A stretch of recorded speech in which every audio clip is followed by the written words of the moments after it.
The max lunge is a great exercise, and it's really foundational to our system, our more popular system, because it's so unique.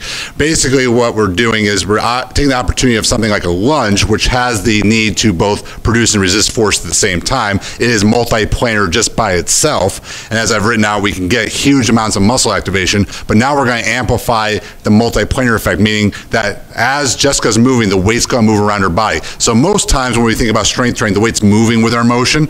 Now the weight's actually going to be moving a different line, and we get those diagonal chains. So if she pulls the handles apart to engage the lats, she's going to deadlift the weight up. So she's going to keep that tension upon the lats, very vertical torso, eyes stay straight ahead. We're going to go very slow initially, so she's going to take a step, and right there, she's just going to rotate the weight to one side of her body. And at that point, you can see these diagonals, the shoulder, the core, and the hip working together. And you can see that the bag is rotating around her body. That's allowing her to have to resist the force and produce force at the same time. Now, I wouldn't recommend doing this with something like a barbell, because there's going to be too much leverage working against you. You can definitely torque your back. You can't really do it with kettlebells because you can't create that stability and tension through the handles. So it's about using the right tool for the right job. We'll show you some other variations you can use, but MAX stands for multiple axes, meaning we're moving in all three planes of motion.